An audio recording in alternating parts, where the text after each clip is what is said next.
Welcome back to the State of the Line podcast. NCCI recently hosted our Annual Insights Symposium, where the industry's most respected thought leaders delivered exclusive workers' compensation insights and analysis. Today is a special episode of the podcast. Two of our AIS presenters, Jon Sinclair and Raji Chadarevian, will be discussing their presentation in a segment that we're calling Experts on Experts. Well, hello, my name is Raji Chadarevian. I'm the Executive Director of Actuarial Research at NCCI. And this year at AIS, I led the session, The Cost Conundrum, How Medical Utilization Shapes Future Costs. And I'm Jon Sinclair, Director and Actuary here at NCCI. And this year I presented, if not opioids, then what? Well, that's a really good question, Jon. I mean, we've always been asked about pain management and what might replace opioids. In fact, back in October, I actually led a webinar on the topic and on the evolving, pain management space and what's going on there. It's very important for our stakeholders, right? Yeah, for sure. And, it's a fair question because opioid prescribing in work comp has really declined significantly. We're talking nearly 75% since 2012. And when we're trying to look at what may have replaced opioid treatments, we first really needed to start with identifying pain treatments within our data to identify what might have actually replaced opioids. And in that process, we're able to essentially quantify the total cost of treating pain. Now, that's a total novel concept. I haven't read anything in the works comp literature that quantifies pain per se. Right, Raji. And we had to work with medical experts to actually identify all of those pain treatments within our data. Mm-hmm. And what we found was that while opioid scripts, prescriptions have actually declined significantly, the total cost of treating pain, it's actually been pretty flat. And come 2023, pain management accounts for about 30% of our total annual medical spend in workers' comp. Flat, you say, huh? Well, that sounds very, very mundane. Not so fast, right? Yeah. Well, do we know? Why has it been so flat?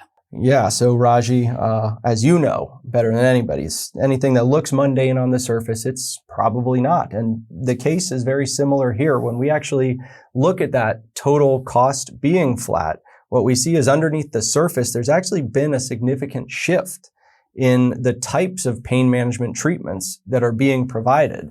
And this is really driven by, like we talked about already, that reduction in the use of opioids. Right. But alongside of that, we've seen increased use of topicals, an increase in the utilization of physical therapy. I know you talked about that a lot in your presentation. Oh, you listened to me. Yes, of course. I'm listening out there, Raji. All right, then.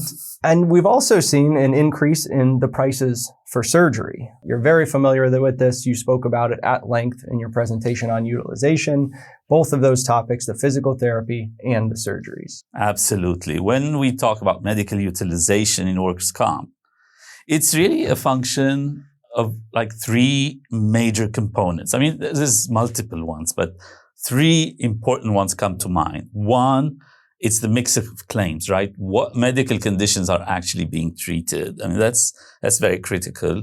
The second one is, is this patient, this injured worker, going to require a major surgery? Major surgery is very important because it's very costly.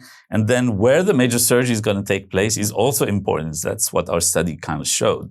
Right? It can take place in an inpatient setting where a person has to stay a couple of days, maybe 3 days, who knows? And then going to an outpatient setting or an ambulatory surgical center. And that's a big change. So that's the other factor. Yeah. Those 3 days in an inpatient facility, those aren't cheap, right? You got to pay for each additional day. Yeah, we all know that. Yeah.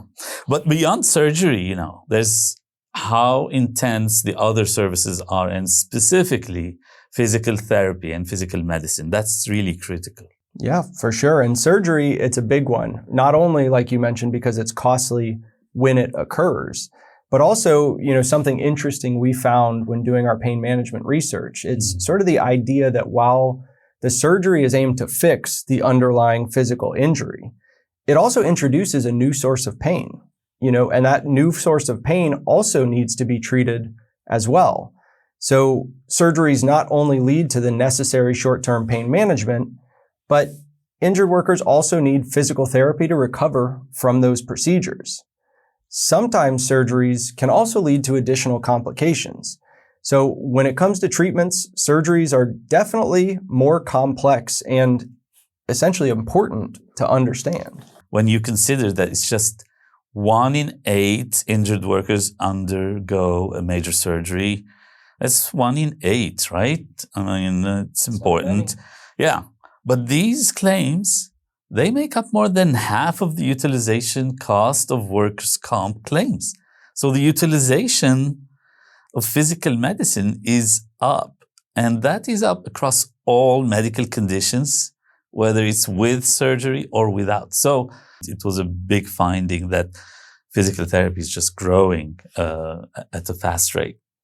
My favorite aspect, Raji, of all of this utilization work is it not only allows us to understand the trends, the shifts that have already occurred, what we've already talked about so far here, but it also provides a framework to understand potential impacts in the future under different scenarios. You're right. That is very powerful. Like, we're able to identify which shifts or trends may potentially be impactful to workers' comp. And given some of the uncertainty about the economy, one can imagine some unusual changes that can be very impactful. Now, and with our medical data, we're able to monitor up-to-date medical payments. And that allows us to stay on top of the evolving medical landscape in a timely fashion. That's for sure. And combine that with our medical data call, which has very recent up-to-date data. We're able to see trends coming in as they emerge and then sort of use our utilization framework to see how that might impact costs were those trends to continue. I think we're up on a lot of new discoveries with these new measures, both the pain management measure and the utilization measure. There's lots of research that can come from out of this. So I'm really excited. Yeah, I'm excited too, Raji. And, there's so much more that could be said on both of these topics, including a number of research publications that our teams have already put out on NCCI.com. Mm-hmm. We'll put a link for those in the show notes below.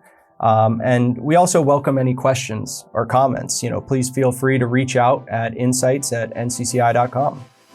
Jon and Raji, thank you so much for being here on the State of the Line podcast.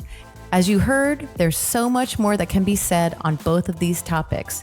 So let us know if you have questions or if there's something you'd like to hear about in another episode. We'd love to hear from you at insights@ncci.com.